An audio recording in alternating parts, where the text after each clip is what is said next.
Good morning, all. This is a day that the Lord have made. Let us rejoice and be glad in it. This is our second lesson study that deals with navigating family relations. Our second lesson in navigating family uh, relations. Today, our lesson deals with Abraham and Lot, and the title of it is Abraham and Lot family rights. Family rights. And the point of our lesson study is trust God when challenged over your rights or possessions. We're responsible for trusting God in doing what is right when it comes to our rights and possessions. Our lesson study comes to us from Genesis 13, 5 through 11, and 14 through 18. When we look at our lesson study, we see there was a problem in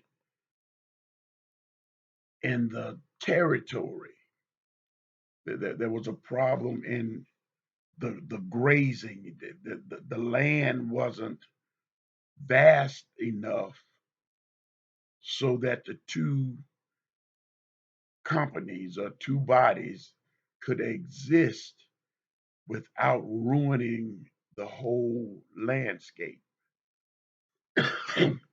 So we see Abraham. Abraham is the senior fellow, and Lot is his nephew.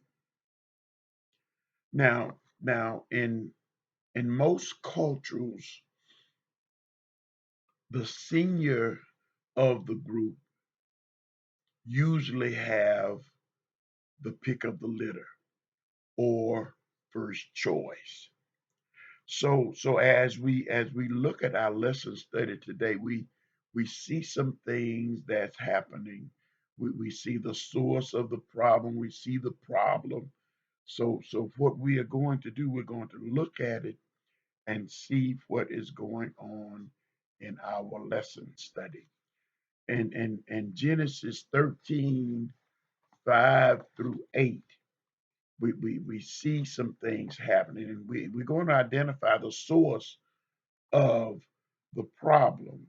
And we begin reading with verse 5 of Genesis 13. It says, Lot also, which went with Abram, had flocks and herds and tents, and the land was not able to bear them, that they might dwell together, for their substance was great, so that they could not dwell together. And there was a strife between the herdsmen of Abram cattle and the herdsmen of Lot's cattle. And the Canaanites and the Perizzites dwelled then in the land.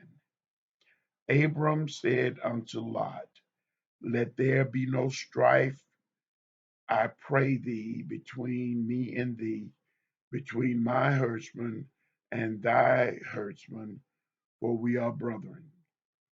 First of all, we must identify the source of the conflict.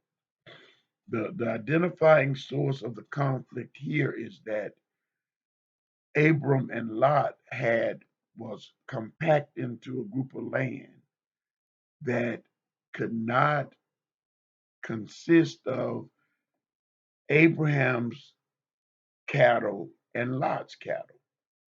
But now there was another group of that had the vast majority of the land. The Canaanites and the Perizzites, they had the best land, but Abram and Lot, they were confined to a certain amount of land. So it was each one had flocks, And because of the flocks, they if they continue to graze as they were grazing, there would not be enough land to sustain both sets of cattle. And so there became a problem. The problem was that there was not enough land between Abram and Lot's cattle. But then there became a problem because it wasn't enough land. They wanted one group wanted more than the other one. And so but Abram, because they're relatives, there should not be any conflict between relatives. But we see it all today. There's conflict on every hand. We see things happening every single day. So now the source of the problem is there was not enough land to sustain both sets of herds and cattle, Abraham's herd and Lot's herd. So now let's look at some lasting points. Life is a journey of wandering in response to life circumstances, or a journey of faith in the Lord. One. Number two, personal rights and possessions can be a source of conflict. Misguided, misdirected, misplaced values, goals, and desires can lead to quarrels that threaten relationships even among family members. Yes, it does. And then, fourthly, uh, the spiritual mature person knows the healthy relationships are knows that healthy relationships are more important than material possessions or personal success. So it's important for us to know that. Know know the source of the problem and know how to handle or to resolve the solution. The second outline, Genesis 13:9 through 11, it says, is not the whole land before thee? Separate thyself, I pray thee, from me. If thou wilt go the left hand, then I will go to the right.